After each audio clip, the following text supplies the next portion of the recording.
It's your favorite Compas, and we have you covered with plenty of NFL content. It is draft week, and we're here to get you ready for the NFL draft with the Compas mock draft. Vic, the producer, Gilbert, and yours truly made all 31 picks in the first round, and we will go over them in our Compas on the NFL Bubba Beat segment. For our opening drive segment, we will discuss the Packers finally trading Aaron Rodgers to the Jets and the impact that it will have on both teams. Plus, our usual NFL rapid fire. How big a deal will the suspension of 4 players betting on sports be for the Lions? And of course, we'll have our burial of the week where we tell you what grinded our gears from this past week. We'll certainly discuss pop culture topics to end the show in our Una Mas segment. And that reminds me, Gilberto, don't you have a question for our viewers and listeners? Of course, and it's an easy question this week, and we were so excited about the engagement question of the week that we even discussed it on a full live show. You're watching live. Fernando nailed the intro there, so check that out also on the YouTube Compas opening drive, talking Aaron Rodgers. But let's get to the point here. Engagement question of the week. Who won the trade involving Aaron Rodgers, the Packers, or the Jets? The Packers get a bunch of draft picks for Jordan Love, who might be the next, good quarterback. We'll find out soon enough. And then Aaron Rodgers goes to Gangrene, Gotham City, Manhattan, whatever you want to call the Big Apple. I keep going right there. Who won the trade? The Packers or the Jets for Aaron Rodgers? Let me know in the comments. And you already know if you're on audio, and check out the audio version too. Get to YouTube, comment under this video. And you know what? I'm going to cover it all. If you're watching on YouTube Shorts, if you're watching on Instagram, comment under the video. Do you think State Farm still works in New York, Gilberto? Because we're going to see if it does for Aaron Rodgers, discount double check. But a guy that stays winning for us, for the Compas, is Dan and Daygo. Let's go to him now and see what he's got cooking up for us. Welcome, one. Welcome all to another glorious Wednesday. You already know what it is. It is not only one day closer to the weekend. It is not only hump day, but it is the day your favorite program, Compas on the Beat, drops a new episode. You already know what it is when you see the man in black here, Dan and Daygo. All we do is send it here. That's all we're doing. So we're going to send it right now. Do not forget to check out the merch site, CompasOnTheBeatMerch.com. We got the hoodies. We got the graphic tees. We got the shirts. We got the hats. We got the stickers. We do it all. We do it all here on Compas on the Beat. You already know. We have a loaded show today. You already know what it is with the new Aaron Rodgers news and everything else. We're going to get into it. The lads are going to get into it. And you already know we got witty banter coming up all the time. You already know when you get me and Gilberto in a room, boop, boop, boop, boop. Better fight than Ryan Garcia and Tank Davis. I'll tell you that much. So do not forget, once again, go check out the merch shop, CompasOnTheBeatMerch.com. We got everything there rated. Go check it out. And also, do not forget, we are at 980 subscribers. We are so close to our 1K subscribers giveaway. Be a compa, tell a compa. Now it's time to get to the best damn program in all the universe. From all the way across the hallway. Play the music and go! Welcome to Compas on the Beat. I'm Fernando Ramirez. I cover the Chargers for the Sporting Tribune. With me, as always, my co-host, my tag team partner, Gilbert Manzano. He covers the NFL for Sports Illustrated. What's up, bro? What's up, Fernando? Wow, you nailed it. One take, Fernando. We are live right here for Compas on the Beat for the opening drive. There's a massive trade, and I was worried a little bit about you, Fernando. Like I said, hey, let's go live. Big trade. Aaron Rodgers going to the Jets. Finally, the Packers said, go ahead. We'll take the picks. And I said, Fernando, we got to go live. It's a big trade. And I said, don't mess up the intro. And look at that. You're such a perfect host, man. It's April. I mean, we WrestleMania twice. And then we did some boxing. And then now NFL. So, yeah, we're doing it all. That's we're like a Swiss Army knife here. But, Gilbert, like you said, we got to get to it right away. Aaron Rodgers traded to the Jets. And I was watching ESPN, and Adam Schefter goes, whoa, let me, and then he like jumps into it. So it's like he wasn't expecting it, but basically the Jets get Aaron Rodgers, pick number 15, and a 2023 5th round draft pick, while the Packers get pick number. So they basically swap first round draft picks. The Packers jump up to number 13 from 15. They get a 2023 second round draft pick, a 6th round pick this year as well, and a conditional 2024 second round pick that becomes a first round draft pick if Rodgers plays 65% of the plays. Okay, so let's just right away automatically throw that as a first round draft pick because Aaron Rodgers. That's pretty nice, right? For the Packers there to get that. No, I thought it was pretty good, a pretty good thing for them. And then on top of that, Aaron Rodgers will not be taking Joe Namath's number out of retirement. He will be keeping his college number 8. So Aaron Rodgers will not be taking Joe Cool's number out of retirement. He will be sticking with number 8. So pretty cool stuff. Before I go to Gilbert and his thoughts, folks, please comment. Let us know what you think. We are interactive. That's what this is all about. Jump on, talk to us, grab your favorite beverage, chill out. We're just hanging out, talking a little Aaron Rodgers trade. Gilbert, what did you think about this? I mean, literally, I thought like The Rock says, finally, this trade gets done. Yeah, well, first of all, I read too fast. I thought the Packers got the first round pick, the number 13 pick, and that's it. But it was a swap. But after I slowed down and I started reading the trade details, I thought it was very creative. And I guess this is why the Packers were holding out. And I think they kind of got what they wanted in a sense. But yeah, it's not a for sure first round pick. But like you mentioned, 65% of the snaps, like if everything goes well for Aaron Rodgers and he plays it, he starts every game, they're gonna get that easily. It might be in the back end, like in the 20s. We'll discuss how far the Jets will go with Aaron Rodgers, but they get that first round pick. And then I like they got creative, the little swap there, instead of kind of like maybe there's a player that the Jets want, like a tackle or something, and the Packers move up 2 spots. They'll take them right there, or like a Paris Johnson or Darnell Wright. Skoronski got it right finally. So that's pretty cool there. And then they get a regardless, they're gonna get 2 second round picks, one this year, one next year. So yeah. I thought the Packers did pretty well for kind of like all the tug there, like saying, hey, this guy's 40, he has a massive contract. We can't give you everything you want here. He might not even play next year. So I think holding out and getting what they want to still help out Jordan Love, I think overall, I'm leaning more for the Packers here, but I really like it on both sides because the Jets get Aaron Rodgers. What is he? 4-time, 3-time MVP? I lost track, Fernando. So that's a massive trade, both sides. He's the COVID MVP, 2-time COVID MVP. And then on top of that, Gilbert, now Gunther said, we want to get this done before the GM for the Packers. We want to get this done before the draft. Why? Now you get to see what you have in Jordan Love. Remember, Gilbert, the hourglass is coming up. Why the hourglass? Because the 5th-year option is due next week, Gilbert. You need to know by next week, are you 5th optioning this kid or not? 1, 2, you've seen a little bit of what you kind of have from him, but you want to see what you have now. You're going to see it this year.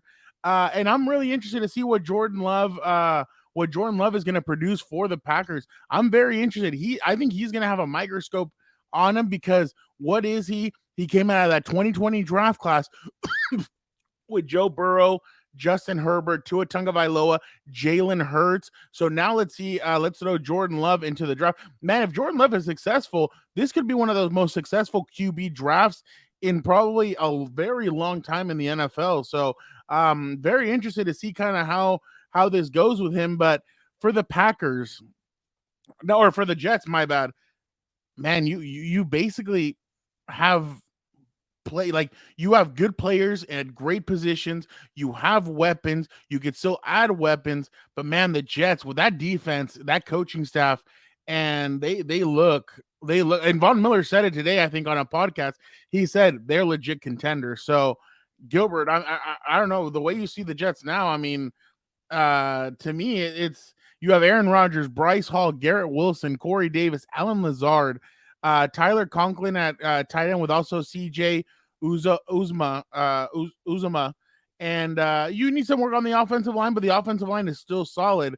But man, that offense, Gilbert, especially with a Super Bowl winning quarterback like Aaron Rodgers, it could fly. And you need some help on learning the names on the Jets. It's Breece Hall, and then I won't even pronounce the tight end. So I didn't say Breece Hall. My bad. I say Bryce Hall, but Breece Hall. My bad. Sorry, I'm just being a jerk because you had a perfect intro, and I just want to be that way. But yes, by the way, friends, I kind of forgot earlier about the Dolphins. I'm like, Jets, Bills, and then actually the Dolphins are gonna be pretty good, and then we'll see what happens with the Patriots. But the question is, we're going AFC or we're talking about the whole Super Bowl landscape? I forget. No, we're just talking about just as the Jets, just looking at them and the way their team kind of looks. I mean, they look like they could be. I mean, last year they were really good on defense. The offense which struggled, and exactly they had a revolving door with all these different players, and now it's like, okay, now that you have the position kind of tied down, now it's going to be interesting to see, because last year, remember, they started off very hot and they slowed down because the offense just couldn't keep it going. So, and the injuries. So now their team looks, on paper, they look very, very good. Yeah, part of me wants to think about Zach Wilson, but we've moved on, so I don't know what he's thinking. Yeah, I know.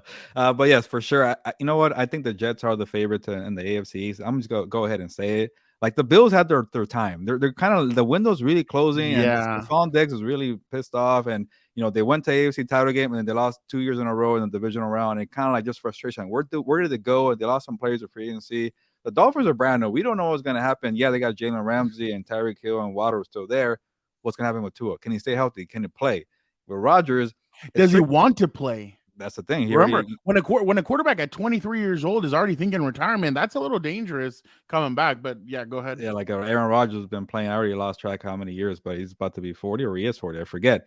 And then he's trying to chase a second Super Bowl ring, so he's motivated. I know last year wasn't the year he wanted. He wasn't really going to part of the team because he wasn't in the offseason program with such a young roster. He was hurt. I think he might be rejuvenated and say, you know what?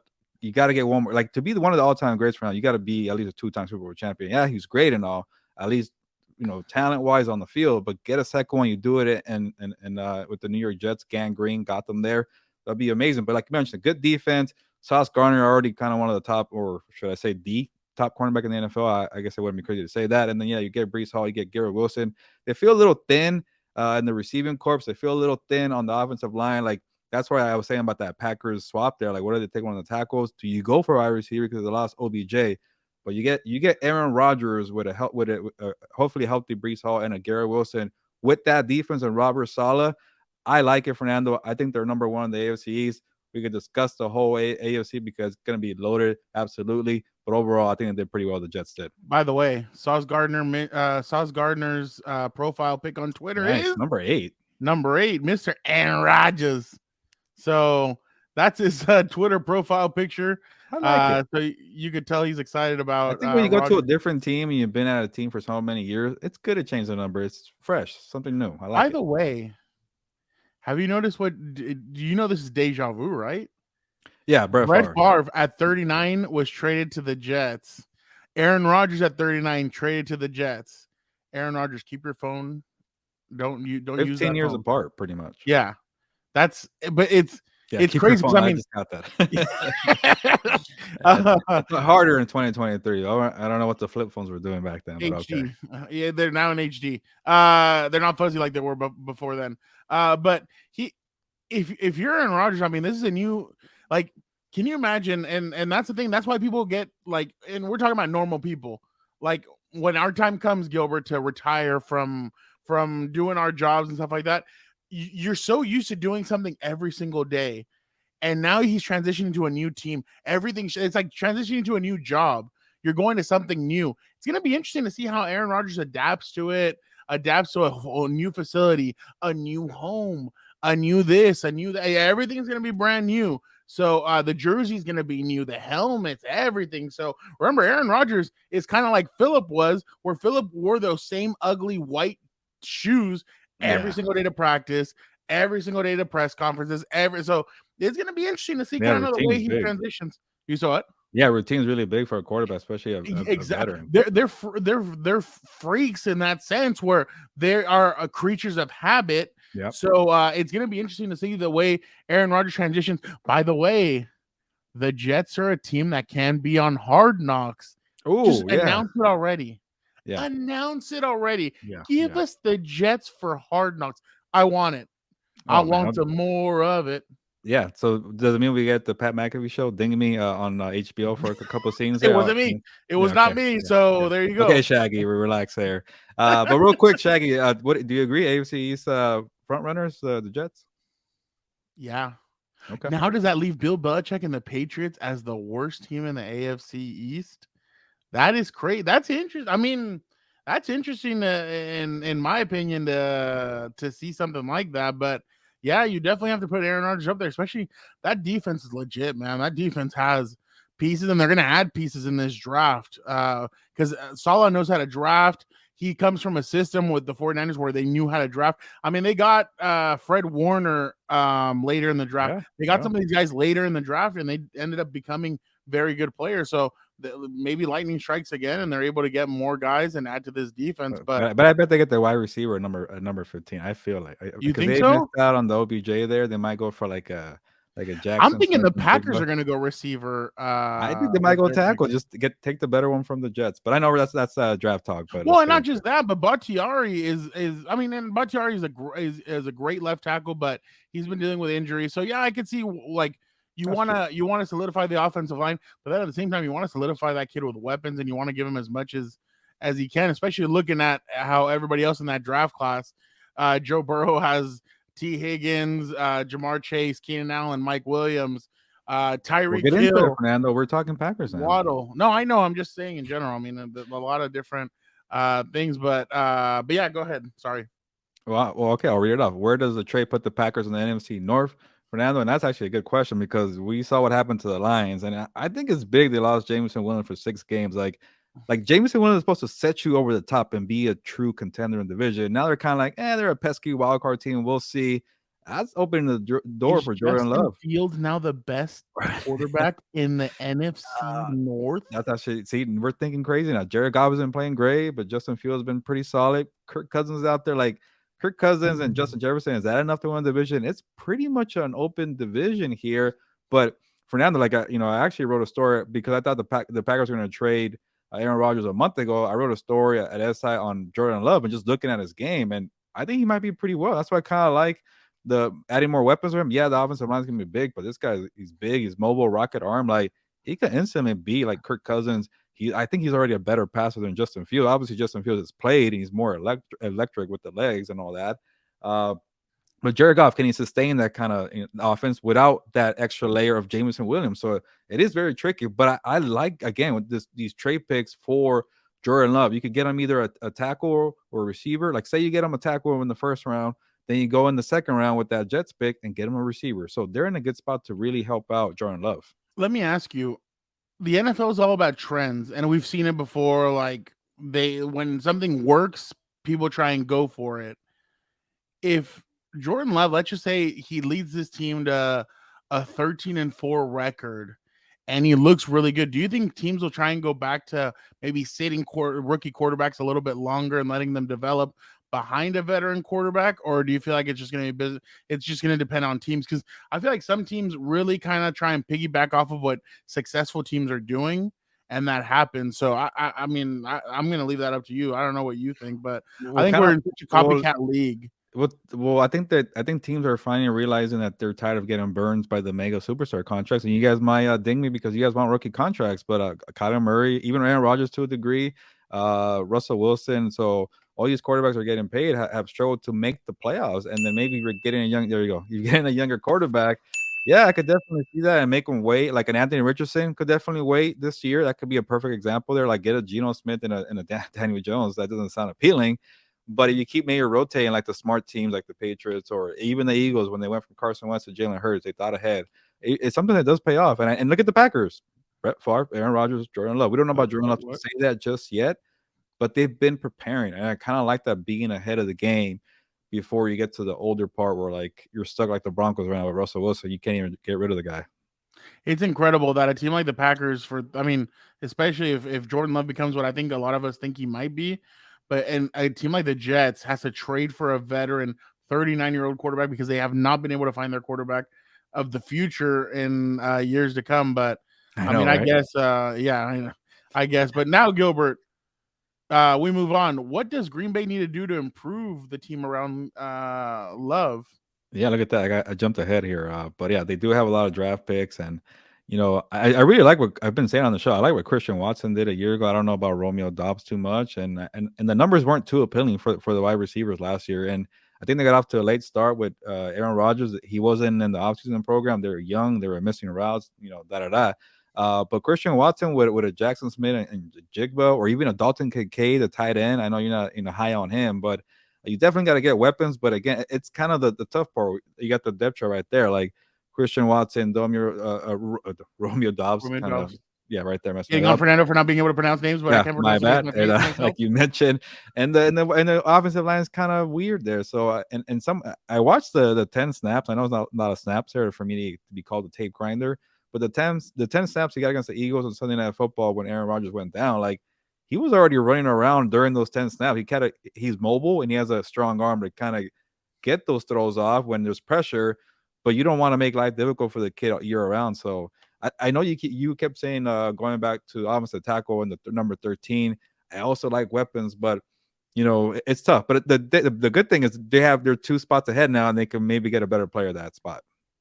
What's crazy is that I wouldn't be surprised knowing the Packers if they traded down a little bit, maybe from that pick to maybe gather more picks. You know what I mean? Like, because I think Dalton Kincaid is too high to grab there, but I think Dalton Kincaid could help Jordan Love a lot, and I feel like maybe they wait for like a somebody else from maybe a Tampa Bay or somebody like that, like in the 17, 18, 19 range to jump up. You gather more draft picks, you can build more around the team.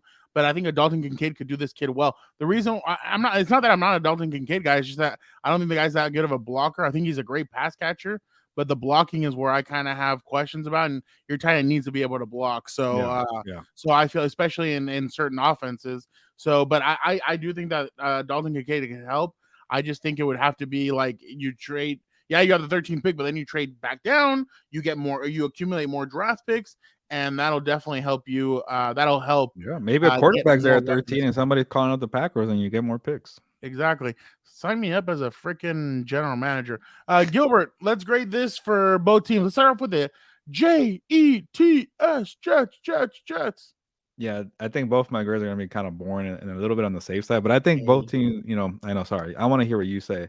But I think both teams got what they wanted. They want to hear, like, I think the Packers, people were saying they were being annoying, just let them go to the Jets. But look at all the way, and they got, those 2 second-round picks with one potentially being a first round, and they get the swap for flexibility, like you mentioned, Fernando. So they get pieces for the young quarterback, and people were saying that Aaron Rodgers is too old and his contract's too massive to get that much. And I think this is pretty good for the situation going on there. So I give the Packers a B, but I don't give them an A, because if they would have traded Rodgers a year ago, they would have got a boatload of first-round picks.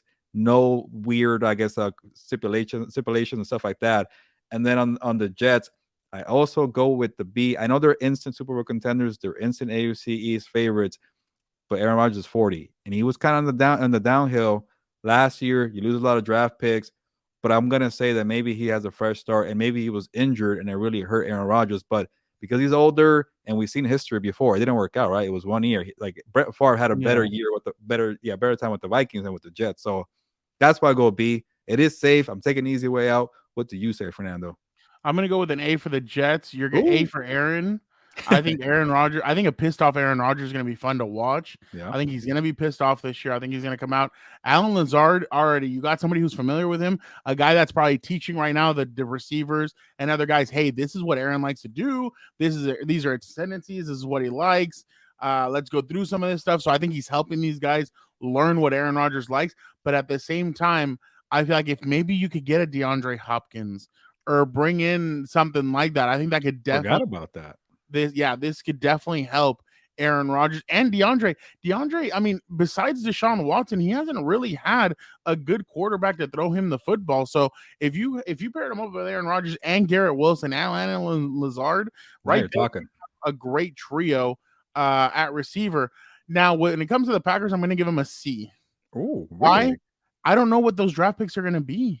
I need to wait to see what those draft picks are going to be. I've seen this before where they trade for guys get traded. And as of right now, everybody's like, oh, the Packers did the Jets in. And that trade ends up being Elmer Fudd and Donald Duck. And it ends up not being a good draft. But for right now, I'm going to give him a C with 3 dots and a question mark just for right now. But okay. I don't think the Packers did anything wrong, especially if they're able to give him what he needs. Then I definitely think that the Packers are in a good spot, especially if Jordan Love is going to be what Gutekunst and the rest of the Packers faithful think he is going to be. But by the way, Fernando, I would have gone Larry the Cable Guy and Joe Dirt for random guys in the draft. But you went Elmer and you went was Daffy Duck? I forgot already. No, it was Elmer Fudd and Donald Duck. Yeah, but I would have gone with a Looney Tune and a Mickey Mouse character. Yeah, Joe Dirt at quarterback or Uncle Rico. There you go. Uncle Rico. I could have thrown a pig in. If Coach would have put me in, we would have won state. No doubt about it. Let's hope Aaron Rodgers does not go to that. Like he kind of gets old fast for it. Exactly. Gilbert, it is time for Compas on the NFL.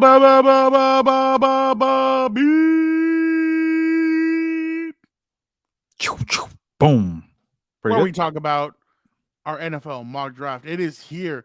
Everybody's been wondering, where is the Compas NFL mock draft? Now, all four of us were going to try and do this.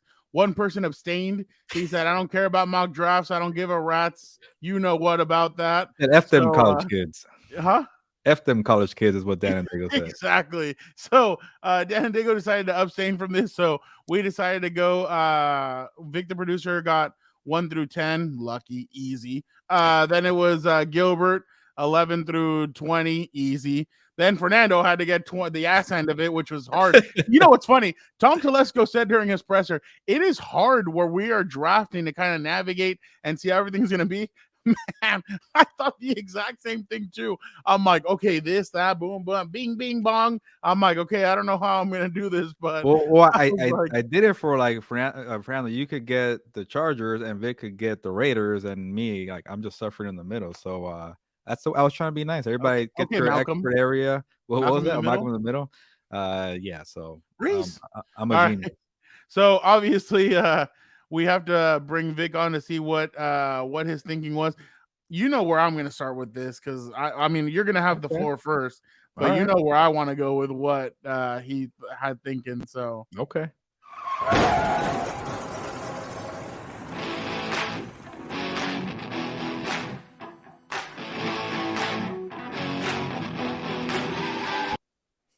All right. I'm done doing that. All right. Okay. I gotta ask during that part. First off, Vic, I'm not gonna ask you how you are. That's for later. Okay. Just want to see. Just your thought process when coming up with this mock draft. What was kind of what did you go with to kind of be like, okay, you sit down, you go through this. How did you go through your thinking process to filling out the top 10? Once Gilbert kind of gave me what we wanted to kind of do, it kind of made it easy. I tried to stay away from trades. I know it's going to be kind of chaotic. I know it's not going to go the way we all think it's going to. So I kind of try to simplify it so that way we all could have our picks and have them done, kind of like what everybody else has been doing. We know the names. We know who the top 32, 31 names are. And it was just pretty much putting in what we've been hearing about from a lot of the people and kind of just putting the names and filling them out. All right. So without further ado, let's see them. Let us present Vic's mock draft. Don't drop a spoiler on my picks. No, I'm not. Okay, so we're gonna go with the top 6 first. Oh, okay. Hold on. Top 7. Top 6. 6. I can't see it. Yeah, it's 6. All right, Gilbert, I'm gonna let you take 1 through 6, whichever one you have a question on, or real quick. Number 2 is interesting. Yeah, let me list them real quick. Obviously, Panthers take Bryce Young. Texans Tyree Wilson, interesting. Cardinals take Will Anderson. Colts Will Levis. This is already interesting mock draft. Number 5, Jalen Carter. He's getting more steam to get back in the top 5. And then number 6 here, Devin Witherspoon from Illinois, not Illinois, because by the way, there's been a lot of talk about how if Anthony Richardson falls past the Colts, that the Seahawks want him. I'm like, I don't know. It's a lot of smoke here. But let's start off right there with number 1's too easy. Let's forget about it. Number 2, Victor. And I know there's no trades here, but I'm guessing your thinking was like, okay, let's just kind of fit who they're maybe eyeing, what's a need here, because teams are going to move eventually to get who they want. So might as well kind of get them in this order here. So D'Amico Ryans coming from the 49ers there has really familiar with, like, you don't need to have a star quarterback to win. Is that what you were thinking there for Tyree Wilson and the Texans number 2? Yeah, and he's been flying off the board here. Like he's just moving up. And one of the things I keep hearing about is just the way his physical tools that he has. Like apparently he's got like a 7'1" wingspan, which is kind of like what one of the Giannis Kumpo has from the Bucks, which is crazy. But he just has the physical tools. I was really surprised that they wouldn't go with Will Anderson, who has uh more of a pedigree in college. But we've seen, man, like in the draft when it comes to this type of stuff, it's always what can this player do eventually? Like, can we develop him? And I think with the Texans thinking, like the other thing I thought about is, remember, guys, the Texans have another pick, number 12, Yeah. and a lot of the talk has been that they're probably going to double dip here and trade up and not only get an edge rusher but also pick up their quarterback. Now, my question to you guys, I know you guys are asking me about this, but it's something that we need to talk about is, should they draft their quarterback first and then worry about their edge rusher, or is this the best way to do it? Because we know the Texans have always kind of, like, before they had a chance to pick a running back with from USC and they didn't. They went with the edge, and they've done it before. So what do they do here? Like, what would you guys do? Well, that's kind of the tricky question because like you always go quarterback first, and you go and you get that guy because it's a more important position. And when you got what's his name, Davis Mills, I forgot Jordan. That's Yeah, gonna call him Davis Jordan.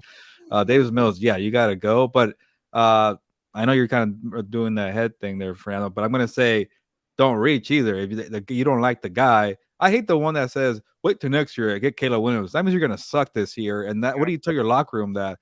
No, I think you get a good player and say these quarterbacks are not. Moron There you go.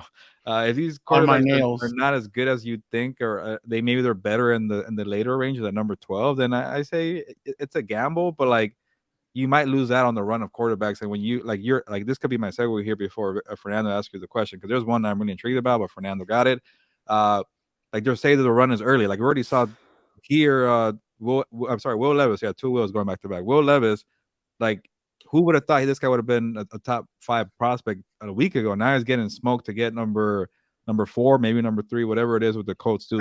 I've heard he's like the betting favorite to be the number 2 pick. So, Which, by the way, these bets don't matter because everybody had CJ Stroud at one point or Bryce Young, so don't listen to that. yeah. But I do buy Will Levis to the Colts because I think Shane Steichen likes guys with a rocket arm, Justin Herbert, anybody, or even like guys who are big. Like I think he wants guys that are able to be a better pocket passer, and I think Will Levis will be a better pocket passer than Anthony Richardson. But Richardson could do way more. I'm rambling here, but that is my question before Fernando takes away. Why do you think Will Levis to the Colts? Just because of what I've been hearing in terms of, like, we know how the Colts have been like, and it's funny because their GM came out and said, like, it's lying season right now. Like nobody's telling you the truth. And the other thing too with and I know they're making such a big deal out of this, the whole Wonderlic test or whatever it's called now, how he did really well on there. I know it doesn't really matter much, but it just makes sense for them to, out of the other guys, like I know CJ Stroud is starting to fall just because of the whole thing with what happened with the Manning brothers, of him not showing up for that to do that, which is, and then getting an 18 on the cognitive test, is that what it's called? And then Ohio State quarterback's not doing well in the pros, so there's also that. But I just like, it's just, and then we know what's going on with. That's why I didn't know where to put Anthony Richardson either in the top 10, because I'm like, eventually somebody's going to trade up, but we're not doing any trades here, so I just try to fill in what each team needed and how I thought those quarterbacks were going to go. So you asked me, or you asked both of us what it was. I think there's a bigger separation with Tyree Wilson and Will Anderson with the rest of the draft than there is Will Levis, Anthony Richardson, and all those other guys. Like, I think there's a bigger gap between those two pass rushers and everybody else than there is those quarterbacks and everybody else. So that's why I would go pass rusher first, secure that. And man, if D'Amico Ryan surprised everybody and went Tyree Wilson or Will Anderson, and then ended up going Devin Witherspoon or Anthony Gonzalez with already Stinger. What was the guy? Derek Stingley. Yeah, Stingley. That defense freak. You'd have two top young corners for the next 10 years, which would be amazing. But I mean, obviously they're not going to go that route. But I just don't think that I think there's that big of a gap that I would go pass rusher first, and then I would go quarterback. I think that would be a better route to go if I was them. But now moving on to your 7 to 10. He has CJ Stroud to the Las Vegas Raiders, Christian Gonzalez to the Falcons. I actually like that pick. They're doing a lot of good things with that defense. Paris Johnson, the tackle from Ohio State, to the Bears. Got Bears. And then the Philadelphia Eagles selecting Nolan Smith, defensive end from Georgia. But Vic, I got to ask you, CJ Stroud to the Raiders, ¿por qué? Because I've been hearing that the only way that the Raiders would entertain a quarterback would be either with Bryce or with CJ Stroud. And if CJ Stroud is sitting there at number 7, they're gonna take him. Otherwise, they're gonna go with either the corner. And the other guy I like there for the Raiders is Devin Witherspoon. But if he's not there, and then at that point, you're just taking the best available player, either a quarterback or if Anthony Richardson is there, he might be a possibility. But the fact that CJ Stroud was there, I thought it was kind of hard to pass up there. You've watched Blue Mountain State, right? I have not. Okay, I've heard great things about it. Have you? Yes, of course. Remember when Moran takes Golden Arm to out in parties and everything? Yeah. This is what it feels like if Jimmy G and CJ Stroud got together.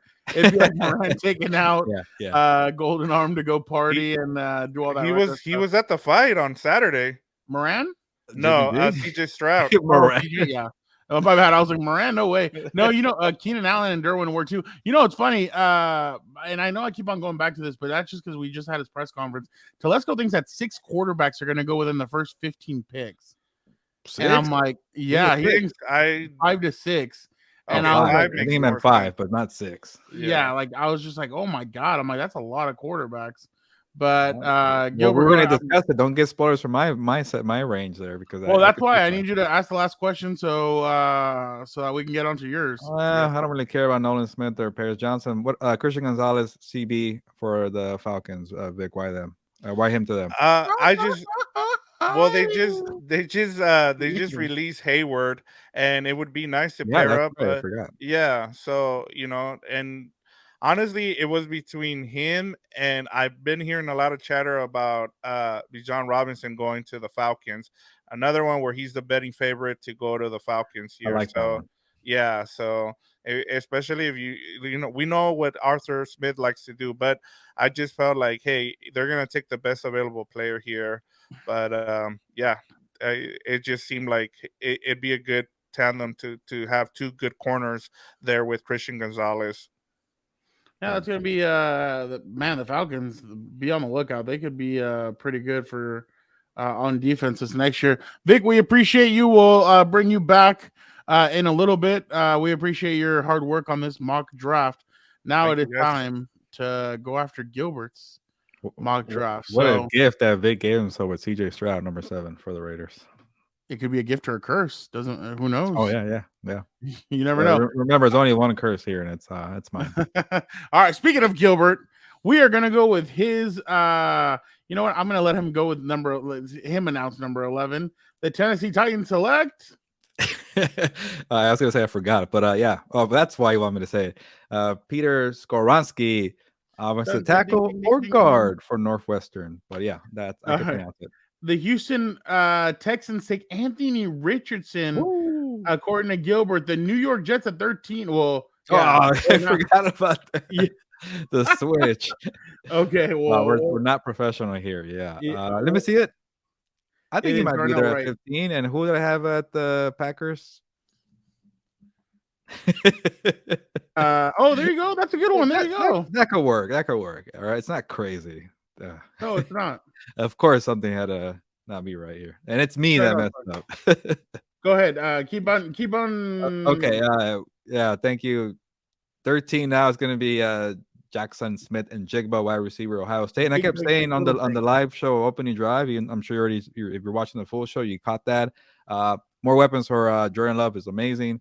And then 14, I keep saying this one here, Bijan Robinson out of Texas, a running back to Bill Belichick and the Patriots. And 15, Darnell Wright. And you kept saying, Fernando, that the Jets will still go tackle. So there you go. It works.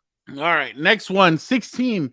The Washington Commanders take Hendon Hooker to open up their new ownership, the new era in Washington football. That'll be interesting to see Hendon Hooker, especially because, like we said, they already have a new offensive coordinator there in Eric Bieniemy. It'll be interesting to see kind of how he helps Hendon Hooker develop.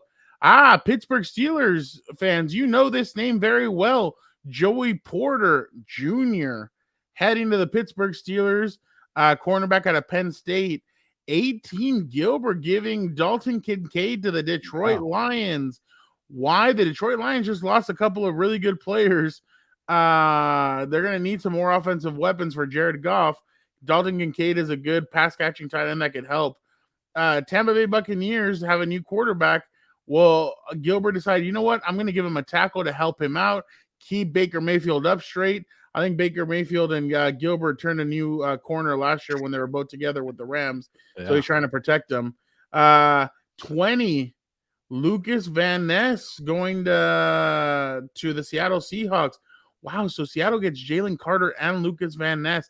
Man, that defensive line with Uchenna Nwosu, that defensive line is going to be and Draymond Jones that they got in free agency from the Broncos. So Gilbert, why Anthony Richardson to the Houston Texans? Yeah, you know what? This actually goes off what Victor's point was saying, that like you're gonna have to probably trade up to maybe get your quarterback there, but like if he's sitting there, you get what you want. You get your quarterback and you get the premier pass rusher. So somebody's gonna take Anthony Richardson, and I don't think it's gonna be until number 12. Someone's gonna move up and make their move there if he's available. Like you mentioned, the Seahawks supposedly are now really eyeing Anthony Richardson. Like even if you're the Falcons or even the Raiders, like they need quarterbacks. So I don't think he will be there, but obviously the Texans could move up and get their Tyree Wilson, stay away from CJ Stroud because the ancient history supposedly, and they get Anthony Richardson. So, and I guess if you want, maybe have Davis Mills wait for one more year or play for one more year and then have Richardson be developed and whatever groomed with the coaching staff there. But I don't know if Richardson's ready to go, but again, that's what camp is for, off-season programs. You get to see if the kid is ready to go, but at least they have a long neck there, Davis Mills, to help out for a little bit longer. Why Hendon Hooker to the Commanders? Yeah, I think maybe Tom Telesco got a sneak peek on my mock draft, and that's why he said 5 quarterbacks within like a top 15 or 16 because he saw Hooker going to the Commanders. Yeah, 5-time champion there. And I saw like a TikTok the other day. Somebody disrespected Booker T, and I did not like that. They kept saying, who's this guy? But we know young kids don't know. Terrible. Yeah, Hendon Hooker, by the way, I did that one story at SI. I keep saying that a lot, where I talk to people who, about scouting reports on the quarterbacks. How do you evaluate quarterbacks in the first round or the top 2 rounds? And people said to me, like, hey, like if this guy wasn't hurt, he wasn't 25, and he didn't play in a weird offense in Tennessee, he probably will be the not number 1 pick, but like a top 10 pick in the draft. And I think people are thinking that because I think a lot of teams, coaches, they think in the NFL, I like potential there. We can make that potential come out. Tennessee was screwing it up. They always say that, like the coaching staff are very confident in that way. Like, hey, we could do better. Florida messed up Richardson, or Kentucky ruined Will Levis, and that's why they go on these upside. And I think when you have an accurate arm, he's also big. Like he might be like one of the best pocket passers among this draft. He just got hurt and he's a little too old. So I think the Commanders, you can't have Sam Howell be your QB1. And I think Ron Rivera knows that. The only tricky part there, Fernando, like I think, there's a new owner coming in, and Ron Rivera and Eric Bieniemy can't figure it out. Like you won't see Bieniemy, develop a Hendon Hooker for next year because he tore his ACL. That's the gamble there. Like if you're the coaching staff, you're saying we don't got time to waste. Go get a player who could impact the offense or the defense right now. That's the only tricky part. But maybe they have a good meeting with Rivera on the new ownership. But hey, don't worry about it. Just take Hooker. Who knows? That'll be interesting to see. Definitely. Last one, Gilbert. Dalton Kincaid. Hawkinson obviously was a good tight end for them. He made some plays. I feel like Dalton Kincaid could come in and step in right away and definitely help Jared Goff out. Yeah, honestly, I don't think the Lions would have gone tight end. They could have maybe waited in the later rounds, like a Darnell Washington, a Luke Musgrave, Laporta from Iowa. Like I'm learning all these names from doing the research. There's some other guy, Tucker. I think South Dakota State. Yeah, tight ends, man. I know it. But because they lost Jameson Williams, like Amon-Ra St. Brown is pretty much your one dynamic weapon. It's not gonna be. I know Marvin Jones came back, but he's not gonna be the guy. And like Josh Reynolds, the former Ram, like you need some more pop, some more juice in the receiving. I mean, the receiving corps, the pass catchers. I know Jared Goff is not like this down the field guy, but he could throw the tight ends. And who's the best receiving tight end in this draft? Dalton Kincaid. So I think the back injury was cleared. I think I heard a report, so he should be okay. But that's why that suspension was big, Fernando, because it kind of makes you alter your draft thinking, and I think they might go Kincaid. That's pretty good, Gilbert. Now, all right, we're gonna go to mine. Just real quick. At 21, I have Michael Mayer going to the Los Angeles Chargers. Like you've been saying, Compas on the LA beat. Check it out. Yep, check out Compas on the LA beat. Baltimore Ravens taking Brian Branch, DB out of Alabama. Minnesota Vikings, Miles Murphy, edge from Clemson. Jacksonville Jaguars, Anton Harrison, tackle from Oklahoma. 25, Quentin Johnston to the Giants, a receiver out of TCU. Dallas Cowboys, Jordan Addison, wide receiver, USC. Buffalo Bills, Deontay Banks, cornerback, Maryland. Cincinnati Bengals, Kalijah Kansi, defensive tackle, Pittsburgh. Osiris Torrance, guard, New Orleans Saints. Zay Flowers to the Philadelphia Eagles to add some speed. And then Jalen Hyatt to the Kansas City Chiefs, wide receiver out of Tennessee. You're the only 10 I see, Gilbert. Yeah, you did get the back end kind of boring here. But that's not boring. I'm kidding. Okay. Well, let me give you two questions. One's a two-parter because honestly, Fernando, maybe I like this because you probably went away from the easy like experts or doing quick Google searches. I don't like experts. There you go. You did your own research. Anton Harrison, I have not seen his name often in first round mock drafts. And then how do you say Osiris, whatever. Osiris, yeah. There you go. Those two guys, why did you feel like they're first round picks, and why those two teams? Well, Jacksonville, you just lost. Oh God, you just lost. What's the name to the Kansas City Chiefs? Yeah. You just lost your tackle. I can't remember his name. Taylor. Jawan Taylor. Thank you. You just lost him. You're going to need a tackle. Anton Harrison is a guy that I've seen his name pop up late in the first round. I thought, oh, you know what? Maybe this guy would be a good guy to go in there. Oklahoma usually has a pretty good offensive line. We know what's his name came out of there. Lane Johnson. We know some other guys that have come out there. So they usually have a pretty solid offensive line. I thought, why not have them go to Jacksonville, solidify that offensive line, help keep Trevor Lawrence up. That was the problem. The first few weeks, they couldn't keep Trevor Lawrence up. It's like when the offensive line started playing better, so did Trevor. So I went with him. And then the New Orleans Saints need to get back to building that offensive lineup. And I thought Osiris Torrance could be a good guy to get to help start piecing back together that offensive line. Remember, Derek Carr at times was all over the place. Why? Because the offensive line couldn't keep him up straight. So I thought, okay, why not give him an offensive lineman? I know it's not a sexy pick, but the Chargers have kind of gone through this in my eyes where Rashawn Slater, Zion Johnson, you get some other guys, you start building that offensive line. I think these teams need to start building their offensive line as well. And I think New Orleans needed this selection. Yeah, you can't go wrong with some linemen, and good to see we got a couple of guards in this draft here. And to end out with a actual sexy question here, Cowboys get Jordan Addison, wide receiver USC, and you've spoken to the guy. There's a working relation there, so why him? He's a good kid. I actually really like him. I spoke to him at a WWE event, and then obviously at his pro day. I think for some reason I feel like they lost last year. They lost what's the name? Amari Cooper to the Browns. They've lost some other receivers to free agency. I think Jordan Addison could add that speed that they're probably looking for. You know, Jerry Jones. He likes flashy stuff. I wouldn't be surprised if last year he went with a tackle in the first round. That's when he's like, "Hey, look at the paper. Look, I got it right here. This is where we had him rated." Jerry, don't show that. Don't show that. So I definitely think that this year they're going to try and go for a sexy pick. Yeah. I think Jordan Addison would add a lot to their offensive receiving group with CeeDee Lamb. Obviously, CeeDee Lamb became a wreck. Like he wrecked all defenses. Adding Jordan Addison, I think, would completely help their receiving core. And then, if you notice, I have the Giants, the Cowboys, and the Eagles all taking receivers with their picks. So definitely, I think all three teams are going to want to add some more firepower to their offenses, especially with the firepower that they already have, especially the Eagles, who already have a lot of firepower. Well, there you go. We did it. The first ever Compas on the Beat mock draft. Yeah, hopefully next year another certain individual will like to participate. We'll see what his mood is next year.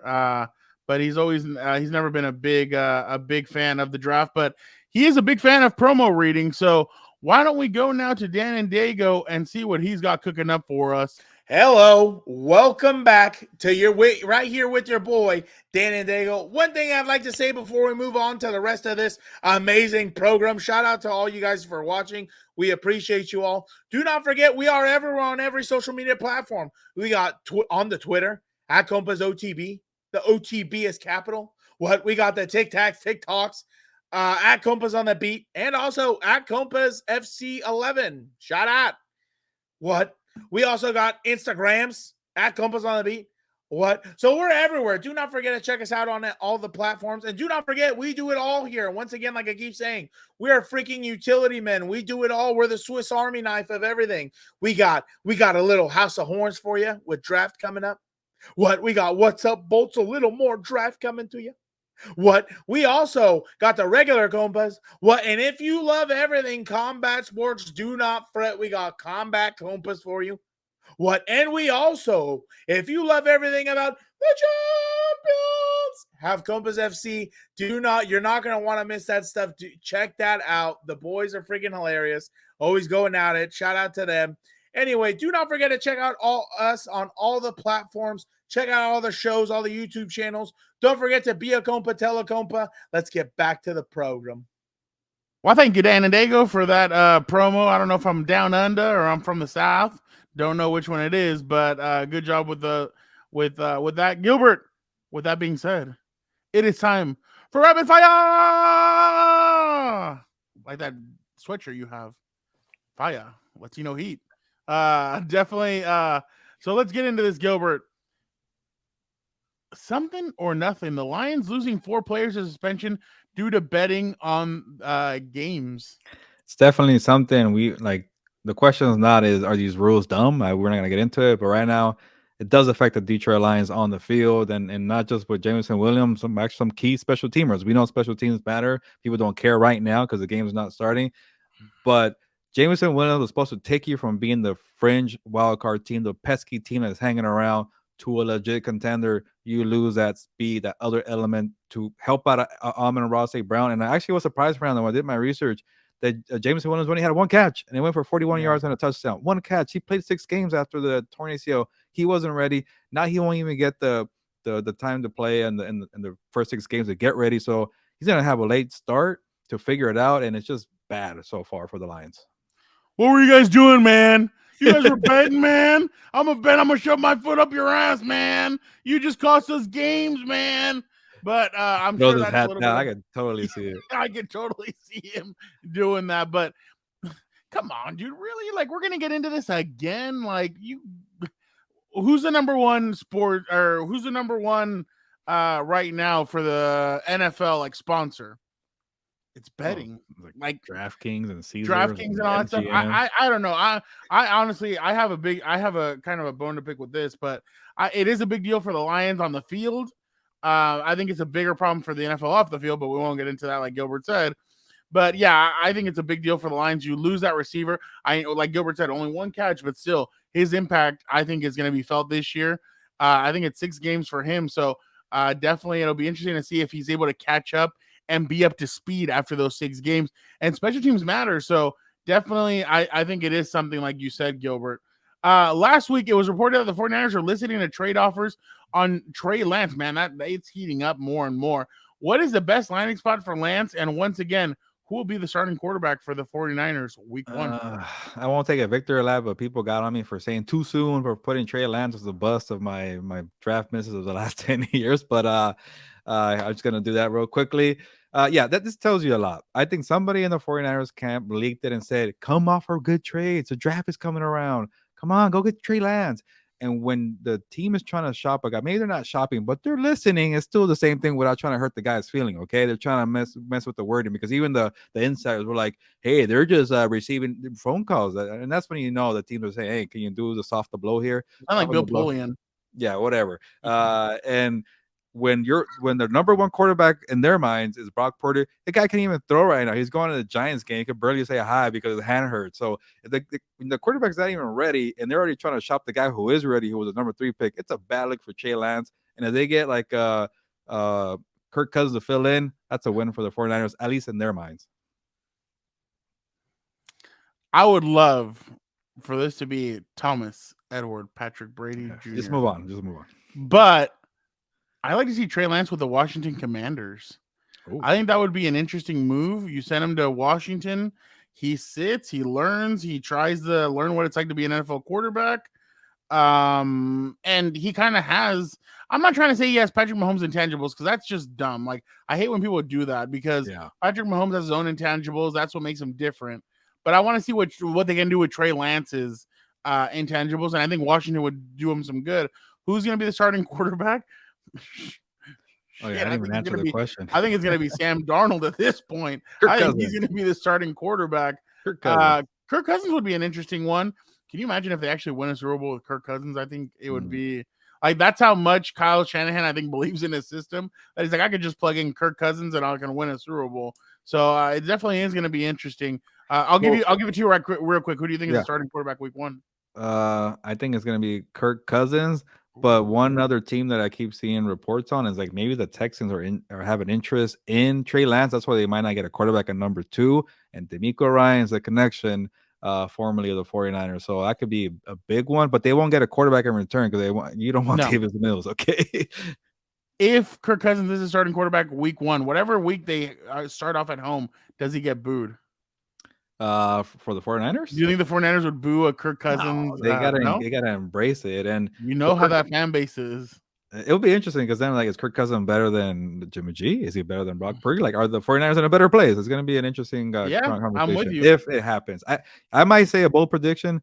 I think the Trey goes down this week in the draft. Trey Lance goes. Bye. All right. Speaking of the NFL and what they are doing, which is bad, the NFL came out last week and said there's no simple answer to solve issues. Oh, playing surfaces, my bad. I thought this was the other one. The NFL PA has made it clear that they want grass on all playing surfaces. Will the FIFA World Cup in 2026 be the reason the NFL finally gets grass on all their playing surfaces? I'm going to take this one first, Gilbert. Yep. That's how soccer does it. Soccer does it on all their playing surfaces. If they come out and say, we will not play, if FIFA comes out and says, we will not play on any surface that isn't grass, the NFL, I bet you real quick, will turn everything around because of the money. You know, these owners, they're serious about it. They're serious about making all this money, especially with these stadiums. I think they would switch right away, especially because SoFi Stadium is not being considered now for the final. Are you kidding? That's a $6 billion stadium, and because it has turf, and it has claimed a lot of different needs. Let's also be mindful of that in a short amount of weeks. So I think these owners need to get their heads out of their rear ends, and I think they need to go back to grass. You guys talk about, players this, players that. It's time. Listen to the damn players. They want grass. It is really a pain. You could just do what Arizona does. You bring out the grass, you water it, you have maintenance, you put it back into the stadium. I mean, or do what Real Madrid's about to do. Real Madrid's about to have 5 different playing surfaces in a stadium. You're going to be able to rotate it to bring out a soccer, football, that. It's going to be able to rotate within the ground to bring it up. I mean, get it within the new age or get left behind, Gilbert. Fernando, I don't need very long here. what makes you think a league that doesn't even care about their star players, that they're going to change it suddenly for a sport that nobody cares about in the United States? Soccer, nobody cares here, so they're not going to change it. Yeah, there's a lot of money involved, but They care. no, nobody cares. Just have them play at the Dignity Health Sports Park and call it a day. Take it or leave it. World Cup. So no, like Cooper Cup and a bunch of star players saying, "Hey, do it for us." They're not even listening to these guys. What makes you think for a forgotten, boring sport, I'm going there, that they'll change it for them? Sorry. 1.8 billion people watch the World Cup. Not in the United States. We go. Look at the ratings in the United States and let me know. Just have the MLS All-Star game at the SoFi Stadium and we're good. Nobody cares. We're gonna miss it like we missed USFL the other day. Oh, sir, you need to find out what's on. By the way, XFL 3.0 is still going on, but nobody cares. Just like well, some people care. Nobody cares. Their families care. The YouTube. This is what I was getting angry at. FC cares. But now he pissed me off with what he said about FIFA. YouTube TV announced that the pricing for Sunday NFL ticket is going to run from $389 to $489 per year, depending on when you get it. If you're in Europe, you can purchase the NFL Game Pass for under $200 per year, and you get the all preseason playoff games and red zone channel. Something you don't get with the Sunday ticket here in the U.S. Is this fair or foul? Why doesn't Roger Goodell take part of his freaking paycheck and pay it off for people to watch YouTube TV and get Sunday NFL ticket with all the $86 million he's going to make? This pisses me off. I mean, how the hell are you going to give the Europe a better price than in the United States? They just know that people in the United States are going to pay you to watch it no matter what. And they know that people in Europe are going to be like, half of them are going to be like, do I want to watch American football? Maybe I do, maybe I don't for that price. Here, people are going to be hungry. You went Irish there, but okay. Well, hey, people in Ireland. I was on a podcast from Ireland one time. Oh, we both were one time, remember? Yeah, yes, so sir. Definitely. That's why you got to practice there. I love my folks in Ireland. But for Fernando, like, they're not gonna get the World Cup, as we already established, because nobody cares about soccer. So get the money a different way. You'll get the money through ripping people off at a Sunday ticket, and like they try to say you save money if you buy it right now in June. You get it. It's not $489, it's $389. Man, that's still gonna be really expensive. That's crap. Did you watch one soccer game during the World Cup? I watched a couple. I care about the World Cup. There you go. You watched it. Talking about United States. They do. Oh, they do. Actually, because they think that little Cretan Christian Pulisic is actually good. So the U.S. thinks that they have something there. All right, say it for Compas FC. All he does is warm the bench at Chelsea. Play the clip of my video on Compas FC next time, and then get the group fired up, and then have a discussion about it. Oh, I don't know about that. All right. Last year, Gilbert, there were 9 trades during the first round of the NFL draft. Oh, God, really? How many trades do you think we get in the first round this year? Oh, God. I hope we're not involved the Chargers. I think. I'll go with 7. A nice 7 right there. I'll say 2 in the top 10, and then like 4 or 5 before the top 20. Now the Chargers, right? No, I think they'll stay pat. God bless. All right. Wait, how many did you say? I went with 7. I'll say 6. Okay. Wow. I'm like the dude at the douche at and The Price is Right. $1. I'm gonna go with I'm gonna go 6, and we'll see what happens with that. But I think if there's not early commotion, there ain't gonna be any commotion. So if all the trades don't happen within the first 15 picks, I don't know about that. Gilbert, which team from outside the top 10 makes the biggest jump to trade up in the draft? That's a good question. I have a feeling the Titans like a quarterback, so I don't know who it is. Like, say maybe they like a Will Levis, and they probably think, hey, 11 to, I don't know, 6 or 7. But then now Will Levis is going to the Colts apparently. So but I still think the Titans will make a move. I don't know how, but I think they're eyeing somebody. Mike Rabel is in the new GM there actually, I think that was the other team I saw. Vikings, Titans, Texans, they're all interested in Trey Lance, because, so maybe I might mess up here. I might get Trey Lance, but they're all from the 49ers days. I guess the GM Rand Carton, hopefully I'm saying his name right, used to be a personnel over there. Sorry, long answer. No, you're good. I'm gonna say the team that is Super Bowl defending champs, the team that is there hosting. I think the Chiefs make a splash move. I think they jump up, grab some. I think they have like 9 or 10 picks. Why not use some of them? Jump up, grab a player that maybe they really like, an offensive weapon, something.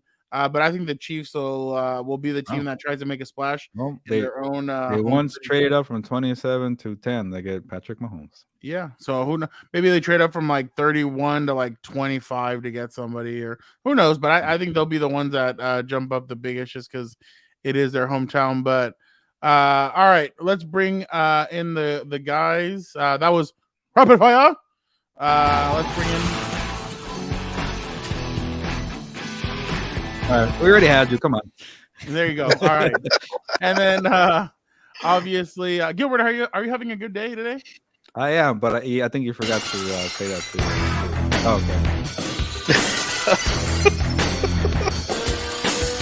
okay. Brown, let me tell you something. I don't even know why you're surprised anymore at how low this scumbag can go. I already heard so much nonsense just in the green room over here talking about no one cares about soccer. Hey, look at the bars during Champions League, guy. I'm sure you'll find the ratings. On top of that, talking about quarterbacks the most important position. It's my time. I just got introduced. Thank you. Just absolute nonsense, Frown. You know, I wake up in the morning, I piss excellence. I'm having a great day. So I obviously apologize to Vic. I was supposed to ask him how he was doing this time. He forgot. So, Vic, how are you doing? I'm doing well. I had a good weekend. Got to watch some good movies. And honestly, boxing left a bad taste in my mouth, and we'll get into it. But happy to be on, guys. And hello, Dan and Daygo. Hello. By the way, Victor, I think Fernando's being the fake person. You know when you're the cashier says, "Hey, how's your day going?" They don't want a real response. Just say it's going well and keep it moving. So I think Fernando wanted That's not true. No, the only time I get pissed is at the Oscars and stuff when people don't just go up, think they're God, and get off the stage. Right here, shout out Ricky Gervais. He set up the blueprint, dude. So I want to know how Vic's weekend went. I know Vic has watched a good movie over the weekend, so. Obviously, I want to see what he watched. What? Well, real quick, speaking of green room and the Oscars, Dan, are you eating the chocolate covered raisins or the pretzels in the green room? What are you doing while you're waiting for the 1 hour to come on the show? Is this some like disgusting like type of innuendo I'm missing, or is this some trick question? Or you don't eat snacks while you're waiting. You're the snack king from Super Bowl Raider. Oh, get out of here! Whatever you're. I see. So it was real. No, what I do honestly, like you're gonna laugh, especially because you're a disrespectful little. I can't think of an adjective that's not vulgar, so that's okay. I'm literally playing my career mode in FIFA, my manager career mode. So that's what I do. I play FIFA the whole time. That's awful. I tell the kids this all the time. I don't really play video games anymore. Like I only like to play video games at the end of the day when I'm trying to relax, when I'm trying to chill, not to draw a correlation with another scumbag, but it's kind of like Frank Underwood in House of Cards. You remember? He used to always play video games at the end of his day. Just you're right. Yeah. I watched that show. It got really weird. It got stupid. The last season was stupid. Didn't watch it. Don't want it. It's absolutely. But that's what they do. They take good things and just torpedo it for whatever reason. It's not Burger of the Week yet. Slow down. All right. Now let's get into. Obviously, both of you guys cheer on your guys' separate teams. So my question is, what do you want your team to prioritize in this draft, Vic? Let me look. For me, it's going to be defense for the Raiders. Defense. I mean, if you're able to, do what Matt Rule did a couple years. I know I brought it up on House of Horns with what Matt Rule did when he was with the Panthers, where they went all defense. If you're able to do the same thing here with the Raiders and just pick all defenses, that's what really were. I mean, they fixed all a lot of their problems on offense through free agency. They picked up a safety here and there, and they picked up like a below average cornerback. And so now you just try to give Patrick Graham some help and just pick as many defensive players as you can. Dan, God, I get nervous asking. What would you like the Chargers to prioritize in this draft? Well, thank you for reminding me of this. Here's another thing I need to address also, because I was mentioned earlier. No, next year I will not partake again unless I'm pissed drunk and I'm drinking the whole time. I hate the draft. I'm not a fan of it. So I think it's honestly silly because, I mean, you don't know if half these guys are going to hit, but whatever. I've already taken up too much time. But the only thing I want them to look for, honestly, because at 21 is a very, I think you guys know because you've covered it a lot closer than I have for sure. I think around the 20s in the back end is where you get a lot of guys who either are studs or they're going to suck. And, the last guy we took it right around there was a certain defensive tackle that was not, let's just say he was not very good. He's on big team now. Polite. Yeah. Keep it polite. Good luck, Vic. Another man's garbage is another man's garbage. That's all I got to say, man. Don't let these tears fool you. There's all dog around this mug. And that's the only thing I want them to prioritize. I want them to prioritize getting dogs, getting guys in the building who are going to understand that every year is championship or bust. I don't care what anyone tells me. You don't play a game for fun. Hell, winning's fun. That's what I tell everybody else. Winning is fun. Losing is not. So that's what I want them to prioritize. Good building guys who are going to obviously, hopefully be productive. I don't need them to be crazy, but be good locker room guys, be productive, be useful. That's what I want. I don't want, players making tic-tacs with their wives and everything else, doing all this weirdo stuff. Just focus on the game, for God's sake. Let's get back to football. What are you talking about? Frown knows what I'm talking about. Yeah, I know. I don't care. Yeah, exactly. I'm ready to go. I'm fuel. I wake up early. I have some long days, especially some of these nights because of football, school, and everything else. But let me tell you what fuels me, Gilberto. Caffeine and hatred, and I am fired up. I'm on all cylinders. And apparently, bashing Notre Dame drafted players for the Chargers. Exactly. I don't like them. I have PTSD from Notre Dame picks. Michael Mayer. Well, we'll see. We'll see. Hell, I need a tight end. I thought Gerald Everett was good, like him, Gerald Everett, and if Parham can stay healthy, for God's sake, that could be pretty nasty, dude. Yeah, but we need creativity. We can't have, people becoming OCs because of who their granddad was. No grab what? That's gonna say you missed it. No grab assery. As we're all thinking it, you didn't say it. That one I need to be careful when I use it because I need to make sure it's in proper context. We were waiting for all of it. Fernando. No grab assery, damn it! That's what I'm sick and tired of. There's too much grab ass in the building. It's gonna become a shirt eventually. Eventually, yeah. Could you imagine? Everybody's gonna lose their minds when all they see is no grab assery. It's also very respectful too. If you think about it. Exactly. Don't mess around. Do your job. Just like the Undertaker. The Undertaker was in character for like 50 years. It's unbelievable. And these players can't play and be productive for 10. You mean he was in character for 30 years? Who we starting with? Let Gil start first, so that way. Or do you want me to start so you can piggyback? No, I was actually gonna let Dan start for. All right, let's go fire it up. Remind me what it was. He's already in the groove here. There you go, streaming. Yeah, I'm so sick and tired of this crap. I know he'll or I think Vic was mentioning it. I don't give a rat's ass about their PR moves and getting people to talk about what as long as they can. It's unbelievable. You pay for this service to avoid commercials, to avoid delays, to avoid things that are like regular television. I know these young bucks, these kiddos growing up on their iPads don't know what the hell a television is and regular cable, but we're old enough to know. I can't stand that. I'm on episode 8 of Yellowstone. What happens in 9 and 10? I have no freaking idea because for God's sake, it's not uploaded yet. So it's in some cave or cabin in Montana because these bastards are hanging on to it. I can't stand it. I don't want it to, like the HBO Max stuff, the new stuff that they're trying to do, absolutely asinine to me.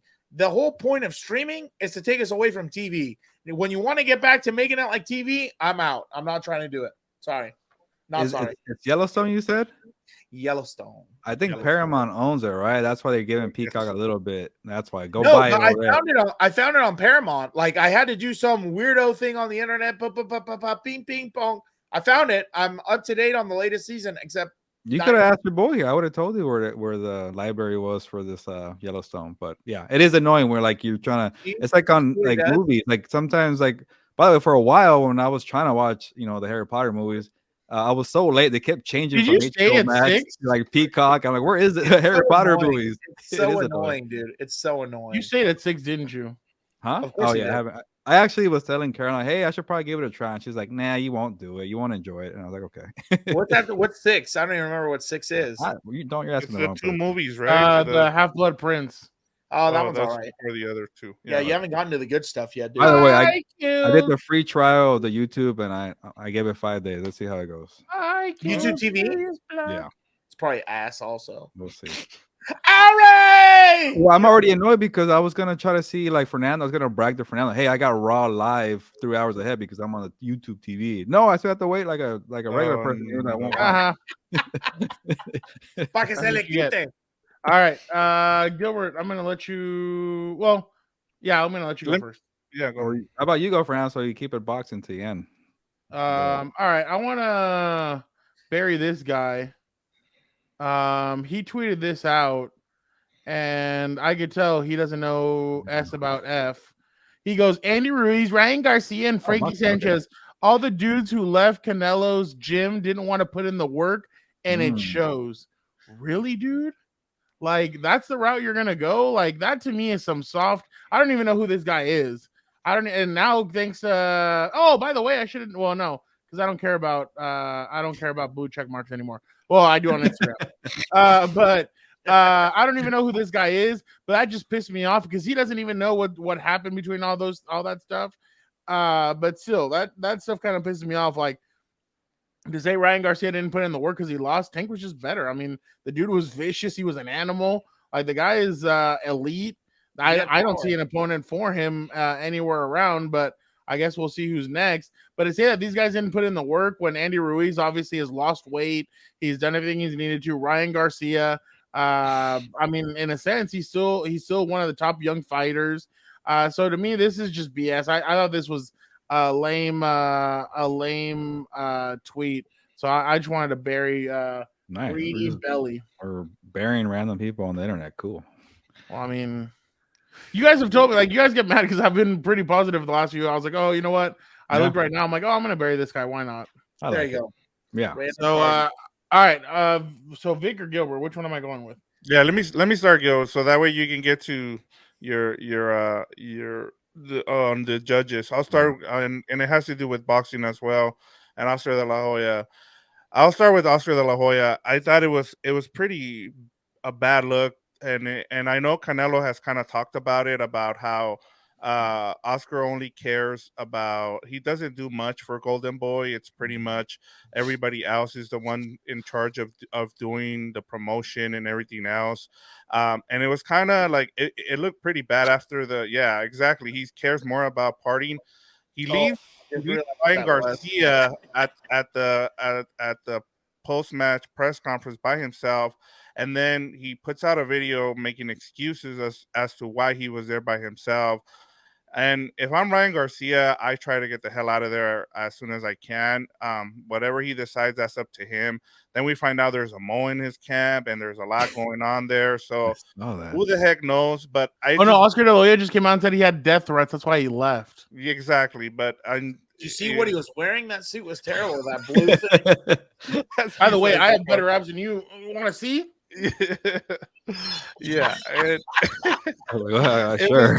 It was just a bad look all around for Golden Boy and Oscar De La Hoya.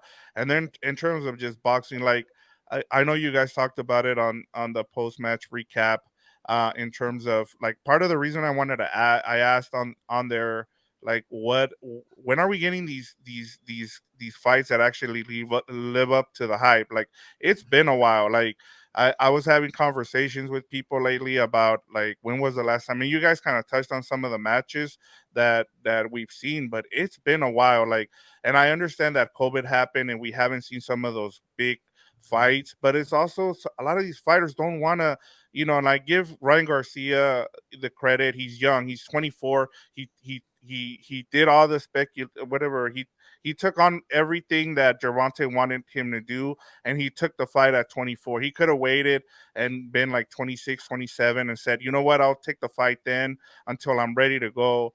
But a lot of these fighters don't want, and like, and I keep hearing like, oh, this is why UFC is better. No, like, if you're a boxing fan, you're gonna stick around because you know what to expect from boxing, and eventually these fights will be made. Eventually Canelo's gonna fight somebody good, and it's just, as of right now, it's just a bit disappointing. And I'll tag in Gil here for. Well, it's like Gilbert said, Earl Spence and Crawford have been waiting for how long to fight? It's been 84 years. Yeah, real quick with De La Hoya, I want to discuss it, but I was kind of hesitant there because you don't know the backstory. If he gets death threats or whatever, I guess that's serious. I don't know if I buy it. But then you go deeper, like where's Bernard Hopkins? Like De La Hoya, like has one job. You're the face of the company. Just be there. Just say bull crap, and then like stir up clickbait, and that's it. But at least be there for your only one cash cow because Canelo already left. And I don't know what happened. Whatever. Let's give him the benefit of the doubt. But then you look at where's Bernard Hopkins? Not there. The one guy who's actually doing the legit work at Golden Boy Promotions, Eric Gomez. I saw him at the press conference. So shout out to Eric Gomez. He's doing all the grunt work while De La Hoya is wearing weird costumes with his new girlfriend. But exactly. Anyways, I don't know what's going on there. But when your guy lost the first time, he's been handling it pretty well. I kind of didn't like the whole. Maybe it's real, maybe it's not, but the whole mold thing, it always happens in boxing. You say, hey, good fight, no excuses, and then the excuses come after. I'm like, oh, here we go. But again, I don't know what to believe. But he handled it very well. Going off of Fernando and Victor's point, major props to Ryan Garcia for getting to the ring and making this fight happen because, yeah, like Victor, fights are rare to happen in boxing. And I'm definitely, I know I'm a boxing fan over UFC, but I was way more excited for this than any UFC fight, even Conor McGregor fights, whatever, because we had a big fight and Ryan Garcia delivered that. And for all the older Mexicans getting on him for his toughness, he got a one time from a bad mistake. And the second time, you don't know about a liver shot, give the guy an excuse. It takes a long time. And 3, he was trying to give Mexican fans what they wanted by pressuring Tank and saying, forget your old game plan and being patient. Let me go after you. He's just not on that level. And he got caught. He made a mistake because he wanted to please the fans. So enough getting on Ryan Garcia. Yeah, he's not on that level, but I'm done with that one. And also bury Twitter while you're at it because the blue checkmark thing is just chaos. Anyways, I'm going in a full rant here. And then after every fight, I don't care if it's a knockout. I like to look at the scorecards because judges always get them wrong, especially in Las Vegas. I am just surprised. Like I'm not mad. I'm disappointed because some of these judges on the ones that scored Garcia Tank are very established, well-respected judges like Tim Cheatham, Dave Moretti, Steve Weisfeld. These are all names that I hear all the time, and usually these guys get it right, and especially Dave Moretti. But when I heard like the knockout happened, and you're trying to figure out, oh, that's crazy, and you're trying to get excited for the outcome, but then you hear the score said, and then somebody said, I'm blanking on the name, but the Showtime broadcast said, nobody gave Tank Davis round number 2 a 10-8. You don't have to give a 10-8 in boxing.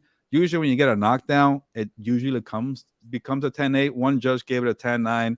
Sure, I know Ryan Garcia was actually winning the round before he did the mistakes. He was pressing him, doing the pressure. But to have 2 judges give it 10-10, what the hell are we doing here? It was a freaking knockdown. Why are we having 2 10-10s? That pretty much said nothing happened in the round. Something actually sorry, I get so animated sometimes. Something actually happened in the round. How you give 10-10s when people are playing grab ass. There you go, Dan. We're not. There you go. No grab ass. Yeah, and it's 10-10. It's like a boring first round. 10-10. You can't do that. It was a clean knockdown. He got caught. He fell. It wasn't like a little stumble. So I don't know what these boxing judges are doing.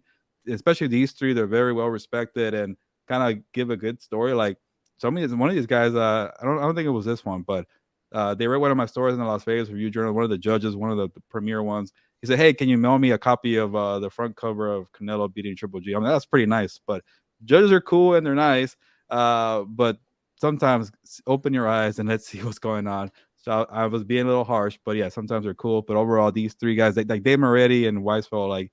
And even Tim Cheatham, like you hear that name all the time. So I don't know what happened with the 10-10 to end this round of boxing, which probably should go on Combat Compas. Yeah, maybe I'm a casual, but I was pretty entertained. I don't know why people, crapped on it so much. I was entertained. It was a knockout. It was going to go the distance. That's what they're pissed about. I'd rather see a knockout. Yeah, I think I wish Ryan Garcia would have gave us more moments. But you see a knockdown that wasn't like grab ass like we're saying, and yeah, I was okay with it. They were violent. I mean, it's better than the pillow fights we got with Floyd and stuff like that. This. All right. Only thing I wish he would have pressed him a little bit harder, but I mean, it is what it is. All right, it's time for Una Mas. Let's go with Dan. Go ahead. I know I won't insult Vic, so everybody else. I know most of us are uncultured here on this program, so let me bring a little bit to it. Not only did your boy see a play on Friday, it was called The Drowsy Chaperone. Shout out to the high schoolers. Nice. Pretty entertaining. But what I want to talk about is an old excuse me, sir, it's my time. Thank you. Sorry. It was a chaperone. Yeah, well, it was pretty wild. I'm not gonna get into it because yeah, but I went with Melissa, my sister, and Frau hates when we go to movies together because we're always like talking. And I realized this time, because it's at the place I work, I was like, oh, gotta just chill and watch the play and enjoy it. Cause like, I'm not trying to get kicked out of a theater in a high school, but anyway, that's not what I'm getting at. And he sidetracked me. One of the only things I remembered from high school, like for sure, is when I was in French class and we read the book, Cyrano de Bergerac. I think it's a great story. I recently saw the movie from 1950. Your boy likes watching older stuff. He's an old soul. That's what he is. Your boy Dan and Daygo's old school. I like watching old stuff. So it was very interesting to watch. It's just a quick summary. It's such a great story and so relatable because essentially Cyrano is literally, imagine Gaston with a little more, I hope everyone here has seen Beauty and the Beast. Everybody seen it? Yes, we have. I doubt Gilberto, but whatever. Imagine he's like a type of Gaston, but with more tact, more intellect. He's very intelligent, very, one of the best swordsmen in France, a soldier, a leader, an alpha male of all alpha males in France, basically. But the only problem was he couldn't really, like, the whole story is about his own insecurities because he really liked this one girl, but he never thought about approaching her because, like, the whole thing is that he has a huge nose, like, ridiculously abnormal. You can look up the picture later. So, I mean, it's just a really good story about stuff like that. So I was entertained. That's what I love about older movies. They have so much wit that sometimes you have to rewind to get, because now, I feel like movies half of the time are dumbed down. But I was going to say, are you telling your own story there? Not able to talk to girls until you said big nose, like, oh, it's not about you. But yeah. Don't worry about what I'm doing. I was talking to a friend about that recently, and I was like, you know what? I think sometimes I'm just too focused on like working, doing this, coaching, schooling, And my buddy's in real estate or whatever. He's like, you know what, brother? He's like, you're right, because let me tell you something. You can replace a woman. You can't replace your business or your income. Yeah, so there you go. That's what. Can I be your Will Smith in Hitch and get you out there in the town and get some ladies? Hitch? That's not real. That's fake. That's not real life, guy. Real quick, Dan, because you're very, I guess, fancy and culture right now. Give us an avocado rating on this play. I think it's an excellent film. I think, unfortunately, I was about to slap no, I shouldn't say that. Let me erase that. I had a very strong conversation with someone, at the school, because these youngsters just don't know a damn thing about what's good anymore. They told me if it's in black and white, they'll never watch it. I'm like, you're just an idiot. Let's move on. I think it's an excellent film. I'd give it like an 85 or a 90. I think it's pretty fresh to take on a Saturday guacamole. You know what I mean? The avocado is pretty fresh. The thing is, like, people don't understand is, like, in old films, it's all about the story. There's not, like, the violence and all that looks kind of funny, obviously, because, we're used to, Brown's ridiculous Fast and Furious 83s out here where they're dropping nukes from cars and all that stuff. Like, so, it's an excellent film. If you like older films, check it out. It's excellent. It was on Paramount Plus. Crazy to know that Bill Belichick's going to be last in the AFC East this year when he's one of the best quarterbacks of all time. Go ahead. No, go ahead. It'll set me up because we watched the same film. So go ahead. You can go first. I watched the movie Ghosted with Ana de Armas and Chris Evans. Interesting movie. Sometimes, like, with these films, they try and go a little bit over the top. Yeah, you love that though. But no, I don't. But I thought it was all right. I didn't think it was a bad film. I thought it was pretty interesting. Like, this time they go with her being the spy and him being the damsel in distress. So I thought that was pretty interesting going from that angle. But I thought it was I didn't think it was a bad movie. What I thought was funny, and I don't care if I spoil it or not. But no, I want to watch it. Why? There were characters from not gonna watch it. He's on 6 of Harry Potter. As soon as you said Ana de Armas, I started. Just tell him about the cameos. There was cameos from. That's what I was gonna say. No. Save for your different podcast. Oh, well, that's lame. Not my fault. You haven't watched. Well, whatever. There's some interesting cameos in the movie, so that was pretty interesting. But yeah, I mean, it's Dominguera, like our dad says, Dominguera. So it's like a movie that you'll watch on Sunday, and you're like, oh, okay, cool, that wasn't bad. So definitely interesting. Vic. Yeah, no, it was a really good date movie. I was kind of surprised that it wasn't in theaters, just because of the cast that they have. And one of the things that I was kind of impressed with Ana de Armas is that she's playing ballerina, who is gonna be it's gonna be the female John Wick. They're doing a movie. Oh, okay. Yeah. So she's playing the female John Wick, and it's going to be called Ballerina, I think. So, like, seeing her do some of the stunt work, I don't know if it was just her, but she looked really impressive as a person who can do a lot of these action moves, and so that'll be something to look forward to. It kind of prove like, yeah, she can hold the movie on herself. And then, like you talked about, Chris Evans was kind of like the guy who needed to be rescued. So that was pretty interesting. I mean, is she Mexican? No, she's Cuban. Oh, she's from Cuba. Yeah. But like her first film was the one in Hands of Stone, the Roberto Duran film. Yeah, that was her first film. But yeah, like I can't believe Ben Affleck let that walk away for Jennifer Lopez. He's an idiot. We've already established this. No, Frau. He should have stayed married to Jennifer Gardner. She's such whatever. Nice no, the nanny was actually pretty. The nanny was fire. Oh, not like Tiger then? Tiger got with some nasty thing. No, Tiger got with a lot of things, and it was down here in San Diego where he did most. There you go. Another thing we're famous for. Shout out to our hoes out here. Supposedly, Michael Jordan cheated out here too with his. Shout out to all the strippers. Ashton Kutcher cheated on Demi Moore in San Diego as well. I didn't even know this. There's really nothing going on in San Diego. There is. Hey, bro. We got California burritos and we got baddies. There's cheating, and the Aztecs made it to the championship game one time. Who cares about the Aztecs? Down here, it's all about the baddies. You even have a chill, You're trying to save it for Compas After Dark. Okay. I would say that I probably give that film 70%. Like, it's a good date movie. It's not like, you know what you're getting. It's a spy thriller, romantic comedy type of feel. The jokes, either they land or they don't, and there's a lot of nice cameos on there that were pretty cool. But the movie I really want to talk about, and I know it's been out on theaters already, it was on Peacock, so we decided to watch it, and it was Cocaine Bear. Cocaine Bear is hilarious, man. Like, I was laughing my you-know-what off, like, because, like, the things in this movie, guys, is over the top. Like, it's just like some of the stuff that they do with this movie. And then we watched the documentary on it about what the real life Cocaine Bear, like what really happened. And like they took like Elizabeth Banks, who was the one who did this movie. She just took it upon herself and just said, let's just do like the most ridiculous things. And let's see what we can get away with a bear on cocaine and just have fun with it. And that's what this movie is. Like, is it like something great? No.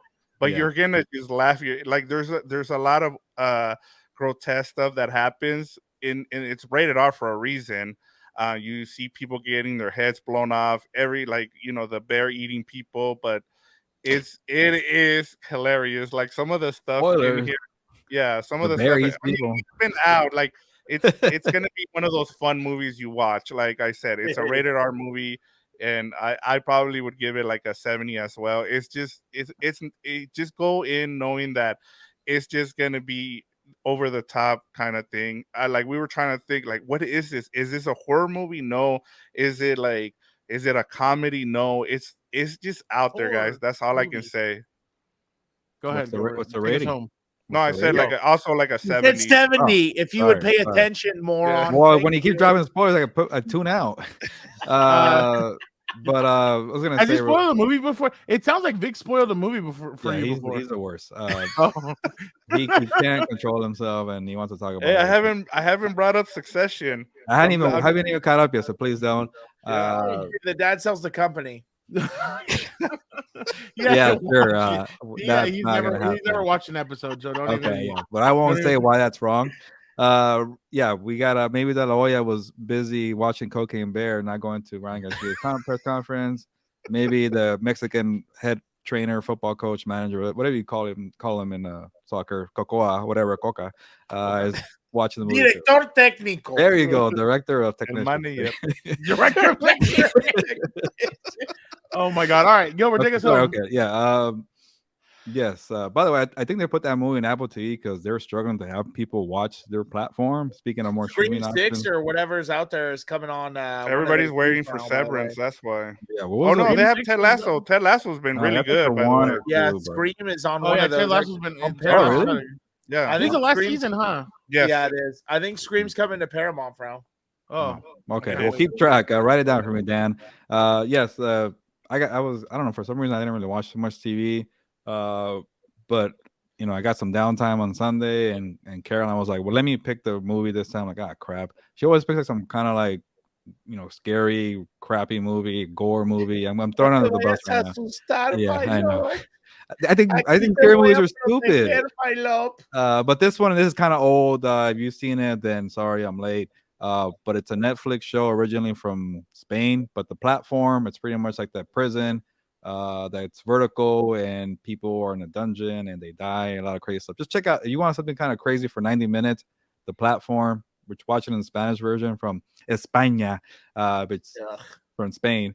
It's very good. A lot of people throwing themselves off, eating, cannibalism, just a lot of crap. And I was entertained for 90 minutes. Check out the platform, and I'll give it like a 72%. You check out on a Sunday night and just call it a day. Spain has baddies too. All right, we're gonna wrap up this. Huh? Yeah, exactly. We appreciate you guys so much for checking out another episode of Compas on the Beat.